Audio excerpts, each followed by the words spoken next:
ఈ రోజు గుంటూరులో జరగనున్న వైఎస్ఆర్సీపీ 3వ ప్లీనరీలో జగన్ ప్రసంగిస్తూ అధికారంలోకి వస్తే ప్రజలకు ఏమేం కార్యక్రమాలు చేపడతామో వివరించారు. మొత్తం 9 కార్యక్రమాలు చేపడుతున్నాడు. అన్న వస్తున్నాడు, మంచి రోజులు ముందున్నాయంటూ ప్రజలకు 9 కార్యక్రమాల గురించి చెప్పండి అంటూ పిలుపు ఇచ్చాడు. అధికారంలోకి రాగానే రైతుల కోసం వైఎస్ఆర్ రైతు భరోసా పథకం ప్రారంభిస్తున్నట్లు సంచలన ప్రకటన చేశాడు. జగన్ ప్రకటన ఆయన మాటల్లోనే ప్రతి రైతుకు భరోసా ఇస్తాం.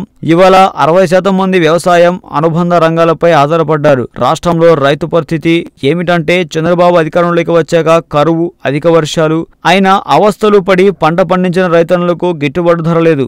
మద్దతు ధర ద్రవ్యోల్బణం కంటే తక్కువగా పెరుగుతున్నాయి. కాలువల్లో నీళ్లు లేవు, రుణమాఫీ లేదు, కొత్తగా రుణాలు లేవు, పావలా వడ్డీ లేదు. రైతులకు పంట విస్తీర్ణం పూర్తిగా తగ్గిపోయే పరిస్థితి. ముఖ్యమంత్రి బ్యాంకర్లను పిలిచి మీటింగ్ పెట్టి రుణాలను తగ్గించివ్వండి, బ్యాంకర్లకు రుణాలు ఇవ్వొద్దని చెప్పే ముఖ్యమంత్రి దేశ చరిత్రలో ఒక చంద్రబాబు మాత్రమే. ఏ సీఎం అయినా రైతులతో చెలగటం ఆడకూడదు. తక్కువ వడ్డీకి రైతులకు బ్యాంకులు ఇవ్వాలి, కానీ చంద్రబాబు చేసిన పనికి బ్యాంకులు రైతులకు రుణాలు ఇవ్వలేని పరిస్థితి. దీంతో రైతులు అప్పుల కోసం వడ్డీ వ్యాపారుల దగ్గరకు పోవాల్సి వస్తుందని ఎన్నికలప్పుడు రైతు రుణమాఫీపై సంతకం పెడతా అంటున్నాడు. కానీ వ్యవసాయ రుణాలకు కోతలు పెట్టి కోటయ్య కమిటీ పత్రాలపై సంతకాలు పెట్టాడు. చివరకు కేవలం 11,000 ఓట్ల రుణాలు మాఫీ చేసే పరిస్థితి తీసుకువచ్చారు. కానీ ఇవాళ చంద్రబాబు రైతులకు చేసిన మోసం దారుణం. ఇదివరకు 1,00,000 లోపు సున్నా వడ్డీకి 1,00,000 నుంచి 3 లక్షల వరకు పావల వడ్డీకి ఇచ్చేవారు. 59,000 క్రాప్ లోన్ల రైతులకు సున్నా వడ్డీ, పావల వడ్డీ రావాలన్న ప్రభుత్వం 4% రాయితీని బ్యాంకులకు ఇవ్వాలి. ఇవాళ నేను చెబుతున్నా, ఇవాళ 5 ఎకరాల్లో ఉన్న సన్న పేద రైతుల కుటుంబాలందరికీ నెల 50,000 ఇచ్చే కార్యక్రమం చేస్తా.